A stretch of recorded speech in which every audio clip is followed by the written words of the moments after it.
Blue by Nana Ikua Brew Hammond. Read to you today by Gammy.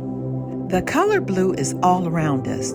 Have you ever wondered where it comes from? It's in the sky, but you can't touch it. It's in the sea, but when you cup it, it disappears.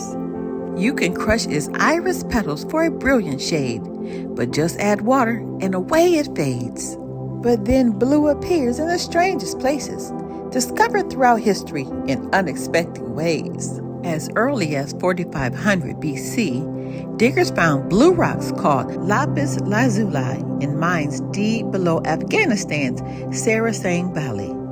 Ancient Egyptians used the rocks mostly to make jewelry.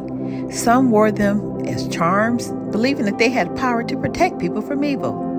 But with time, they found new ways to use this underground find. By 44 BC, many Egyptians, including Queen Cleopatra VII, were applying a bluish mixture around their eyes that looked like eyeshadow, made with ground lapis lazuli grains, plants, and animal fat. More than 600 years later, artists began painting sculptures, walls, and canvases with blue from the crushed rocks too. It was a royal pain for those who made the paint, and so expensive only the wealthy could buy it. Since it was a luxury and in such high demand, for centuries, scientists, merchants, and dyers looked for more sources of the blue. Then, on the shores of the Mediterranean, Central America, Mexico, and Japan, dyers found blue in the belly of certain shellfish. A Phoenician myth says a dog discovered the color. Finding a snail on the beach, the pup ate it. The snail turned the dog's tongue purple-blue, and from that moment, a new industry was born. Dyers had different ways of releasing the color. In Mexico, they pressed the snail's foot. In the Middle East, they cracked its shell. Then they waited for the blue to appear. Depending on the snail, the color started out a milky white or brownish yellow. But once it's in the air and the sun, it quickly turns green, then reddish purple, and with more sunlight, blue. But whether dyers pressed or cracked, snail blue was hard to produce. Each snail released just 1 or 2 drops. Imagine how many snails and drops it took to dye a royal robe, not to mention enough fabric to fill a merchant's shop. Perhaps because blue was the color of the heavens, yet so rare and hard to create on earth, people around the world considered the color holy. In an old librarian folktale, blue is explained as a gift that connects God to humans. In Italy, from the 13th century onward, some artists began reserving blue to paint the robes of Mary, the mother of Jesus. In Indonesia, some say special prayers to ward off evil spirits before they make the dye. In Israel, blue drapes hung in the temple that King Solomon built, and many Jews still wear blue dyed threads taught teklit.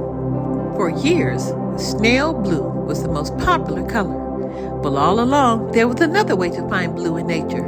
In parts of Asia, Africa, and the Caribbean, and the Americas, a group of plants in the pea family grew. They were called indigofera. Although these plants had green leaves, there were a few different ways to get blue from them. India dyers soaked them in water, while West African dyers crushed and they dried them. When they added ashes or yearn, it enabled the dye to dissolve in water so it could bind to the fabric.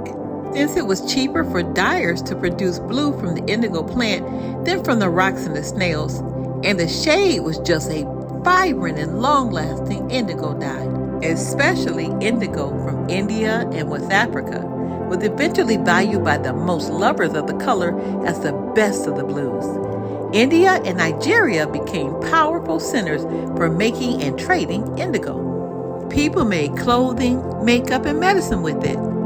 Indigo became so precious that people spent it like money. In parts of Africa, some merchants used strips of indigo cloth to buy people and sell them into slavery. In India and Bangladesh, some planters tricked and forced poor farmers to grow indigo plants instead of food. In the United States, some made the African captives that they had enslaved from farming indigo, calling the plant a cash crop because it brought in a lot of money. In this evil side of the trade for blue, leaders and landowners around the world abuse or enslave countless people just so they can grow more indigo. From the time blue was found, scientists worked very hard to make blue that wasn't so difficult or cruel to produce. In 1865, scientist Adolf von Baeyer began trying, and 40 years later, in 1905, he won the Nobel Prize for creating a chemical blue. Finally, everyone, not just the wealthy, could afford something blue. But it was always about more than having a blue outfit or a piece of jewelry or work of art. Because of its scarcity, mystery, and holy associations, blue was more than a color. It was a feeling.